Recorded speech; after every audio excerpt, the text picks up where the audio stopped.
यह बहुत ही प्रसिद्ध कहानी है।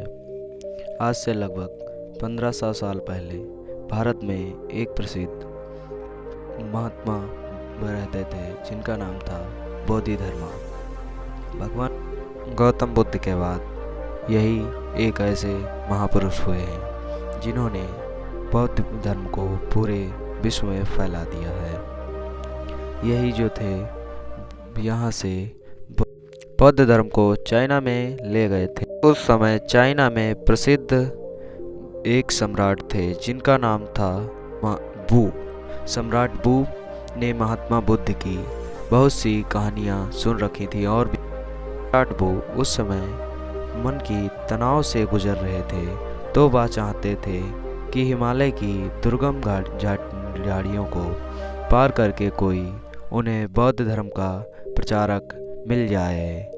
तब एक बार बोधिधर्मा जब चाइना में पहुँचे तो वह सम्राट बू से मिले और सम्राट बू ने उनसे कहा कि आप क्या मेरे अशांत मन को शांत। बोधिधर्मा ने कहा, लाओ, कहाँ है तुम्हारा अशांत मन, मैं अभी उसे शांत करके देता हूँ। सम्राट बू के कुछ समझ में नहीं आया और वह चुप खड़ा रहा। तो बोधिधर्मा ने कहा, ठीक है, कल जब तुम मेरे पास आना सुबह 4 बजे, लेकिन अकेले आना और अपने अशांत मन को साथ में जरूर लाना को। सम्राट बू को उस रात कुछ समझ में नहीं आया और वह पूरी रात सो न सका और वह सोचता रहा कि कैसा पागल बिच्छू है जो मुझे कहता है कि मन लाओ, कहाँ है, शांत करके देता हूँ। उसने कई बार निश्चय किया, इंसान पागल मालूम पड़ता है, जाने का कोई फ़ायदा नहीं।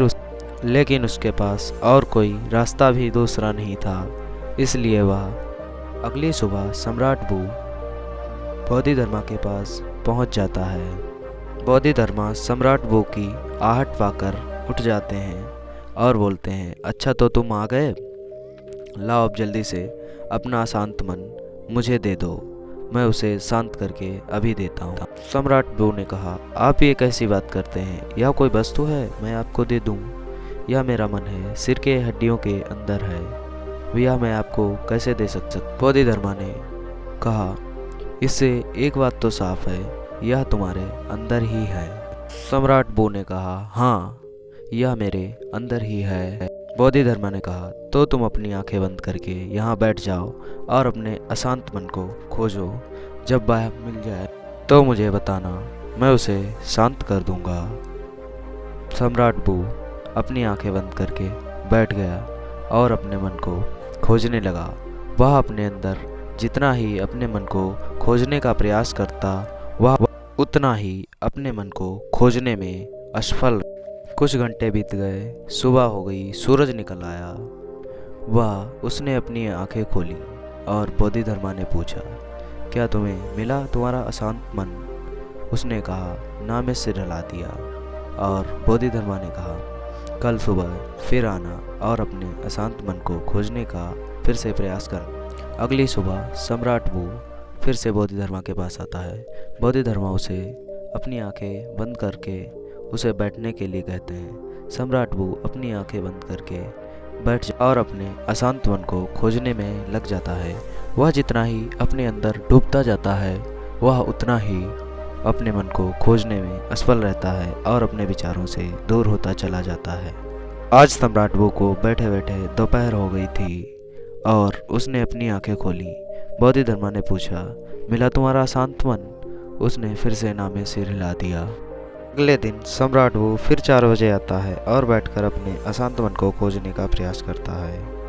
वह अपने अशांत मन को खोजता रहता है, लेकिन उसे अपना अशांत मन नहीं मिलता और वह जाने लगता है। बोधिधर्मा ने पूछा, मिला तुम्हारा शांत मन? वह ना में सिर हिला देता है।